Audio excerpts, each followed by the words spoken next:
자, 이게 한 남자가 있습니다. 무대에 올라가서 마이크를 잡고 이렇게 말합니다.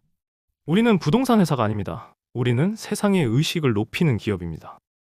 사무실 임대업체 CEO가 할 말은 아니죠. 그런데 이 말을 들은 사람들이 뭘 했냐면요. 이 회사에 60조 원의 가치를 매기고 돈을 쏟아부었습니다. 벤치마크 캐피탈, JP모건, 손정혜 회장까지 산전수전 다 겪은 투자자들이 사무실 임대업체한테 낚인 겁니다. 도대체 무슨 일이 있었던 걸까요? 오늘부터 스타트업 역사상 가장 화려하게 타올랐다가 가장 볼썽사납게 무너진 회사 위워크의 이야기를 시작합니다. 위워크는 2010년 뉴욕에서 아담 뉴먼과 미겔 맥켈비가 시작했습니다. 사업 모델은 사실 되게 단순해요. 건물을 통째로 10년, 15년짜리 장기 임대로 빌립니다. 그 안을 예쁘게 꾸밉니다. 그리고 이걸 잘게 쪼개서 스타트업이랑 프리랜서한테 한 달 단위로 재임대합니다. 여기까지만 보면 그냥 부동산 차익거래예요. 도매로 사서 소매로 파는 옷가게랑 다를 게 없는 구조입니다. 이 자체는 나쁜 사업이 아닙니다. 오히려 꽤 오래된, 검증된 사업 모델이에요. 리저스 같은 공유 오피스 회사가 이미 90년대부터 똑같은 방식으로 돈을 벌고 있었습니다. 문제는 여기에 뉴먼이 씌운 포장지였어요. 그는 스스로를 테크 CEO라고 불렀고 위워크를 물리적 소셜 네트워크라고 소개했습니다. 투자 설명회에서는 반복적으로 이런 뉘앙스로 말했죠.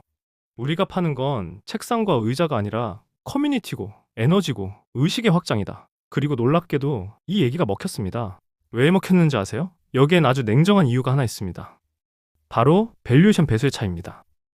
부동산 임대회사는 보통 순이익 대비 10배에서 15배 수준으로 평가받습니다. 안정적이지만 성장성이 낮다고 보는 거예요. 반면 테크 기업은 순이익이 아니라 매출 성장률 자체로 평가받고 매출의 10배, 20배까지도 밸류에이션이 붙습니다. 똑같은 회사인데 어떤 라벨을 붙이느냐에 따라 몸값이 몇 배씩 차이가 나는 거죠.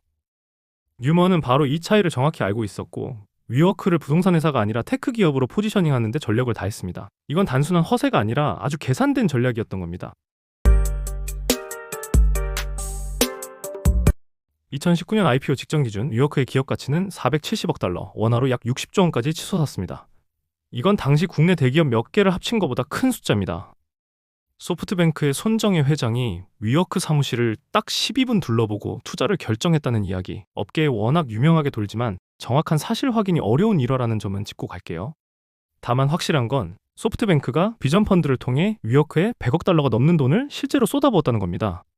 왜 이렇게 큰 돈이 이렇게 쉽게 들어갔을까요? 회사 자체 설명에 따르면 연매출 10억 달러를 찍는데 7년이 걸렸는데 20억 달러까지는 1년, 30억 달러까지는 딱 6개월 걸렸다고 홍보했습니다. 그래프만 보면 로켓입니다. 투자자들 눈에는 이 곡선 하나만 보였을 겁니다.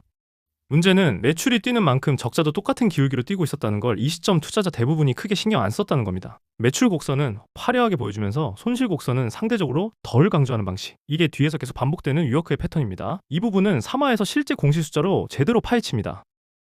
이 시기 언론도 한몫했습니다. 포브스 패스트 컴퍼니 같은 매체들이 앞다퉈 뉴먼을 표지 인물로 올렸고 그를 스티브 잡스에 비유하는 기사까지 나왔습니다. 검은 티셔츠 차림에 맨발로 회의를 주재하는 모습, 사무실에 데킬라를 상비해두고 직원들과 함께 마시는 모습 같은 게 카리스마 있는 창업자의 상징처럼 소비됐어요.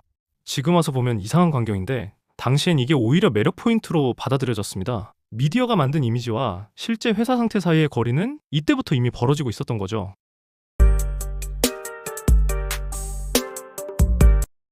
이 시기 실리콘밸리에는 이상한 공식이 하나 있었습니다. 사업 설명 어디에다가든 테크라는 단어 하나만 갖다 붙이면 밸류에이션이 순식간에 몇 배로 뛰는 공식이요. 위워크는 이걸 누구보다 영리하게 그리고 누구보다 뻔뻔하게 활용했습니다. IPO를 준비하면서 회사 이름 자체를 더 위 컴퍼니로 바꿨고 상장 서류에는 자기들 사명을 세상의 의식을 끌어올리는 것이라고 진지하게 적었습니다.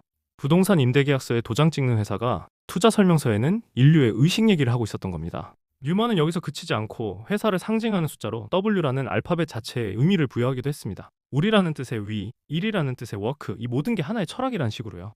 지금 들으면 좀 오글거리죠. 그런데 당시엔 이게 실리콘밸리식 비전 서사로 받아들여졌습니다.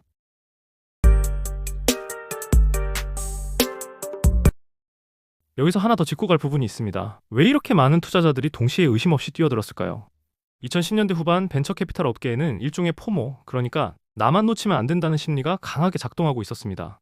우버, 에어비앤비 같은 회사들이 기존 산업을 완전히 뒤집으면서 초기 투자자들에게 천문학적인 수익을 안겨줬거든요. 그러다 보니 다음 우버, 다음 에어비앤비를 놓치면 안 된다는 압박이 투자업계 전체를 지배했습니다. 위워크는 이 타이밍에 정확히 올라탔습니다. 부동산이란 낡은 산업을 테크로 뒤집는 회사라는 서사를 팔았고 투자자들은 검증보다 속도를 택했습니다. 한 투자자가 신중하게 굴며 검토하는 사이 다른 투자자가 먼저 계약서에 사인해버리면 그 좋은 딜을 놓치는 거니까요. 이 구조 자체가 위워크 같은 회사한테는 최적의 환경이었습니다. 그리고 이 지점이 이번 시리즈 전체를 관통하는 질문이 됩니다. 겉으로 보이는 화려한 포장과 실제로 회사 안에서 굴러가는 방식 사이의 간극 말이죠. 여러분, 회사도 한번 생각해보세요. 지금 대외적으로 붙이고 있는 라벨과 실제로 사무실 안에서 돌아가는 방식이 정확히 일치하나요? 완전히 일치하는 회사는 거의 없을 겁니다. 문제는 이 간극이 얼마나 큰가, 그리고 그 간극이 언젠가 드러났을 때 회사가 버틸 수 있는가예요. 위워크는 이 간극이 너무 컸고 결국 버티지 못했습니다. 한 가지 더 생각해 볼 점이 있습니다. 뉴먼 혼자 이 모든 걸 만들어낸 게 아니라는 거예요. 그를 둘러싼 투자자, 언론, 심지어 직원들까지 이 화려한 서사에 함께 올라탔습니다. 다들 이 로켓이 어디까지 올라갈지 궁금해했고 의심하는 사람은 소수였습니다. 이게 바로 버블이 만들어지는 전형적인 방식입니다. 한 사람의 과장이 아니라 그 과장을 다 같이 믿고 싶어하는 집단적 분위기가 만들어낸 결과라는 거죠. 사업을 하시는 분이라면 이 부분을 특히 유심히 보셔야 합니다. 시장이 어떤 서사에 열광하고 있을 때 그 서사에 올라타는 것과 그 서사를 검증 없이 그대로 믿어버리는 것은 완전히 다른 얘기니까요. 이 화에서 우리가 확인한 건 크게 세 가지입니다. 첫째, 위워크의 기본 사업 모델 자체는 부동산 재임대라는 오래되고 단순한 구조였다는 것. 둘째, 뉴먼은 이 단순한 사업을 테크 기업이라는 라벨로 포장해서 투자자들에게 훨씬 높은 밸류에이션을 받아냈다는 것. 셋째, 이 과정에서 투자자들과 언론까지 함께 이 서사에 올라타면서 검증 없는 낙관이 눈덩이처럼 커졌다는 것입니다. 다음 화부터는 이 화려한 겉모습 뒤에 실제로 어떤 회사가 있었는지 하나씩 뜯어보겠습니다. 지금까지 본 건 위워크가 어떻게 60조 원짜리로 불려졌는지에 대한 이야기였다면 이제부터는 그 숫자 뒤에 감춰져 있던 진짜 모습을 볼 차례입니다. 60조 원짜리 회사의 겉과 속이 정말 같았을까요? 다음 화에서 그 간극을 직접 뜯어봅니다.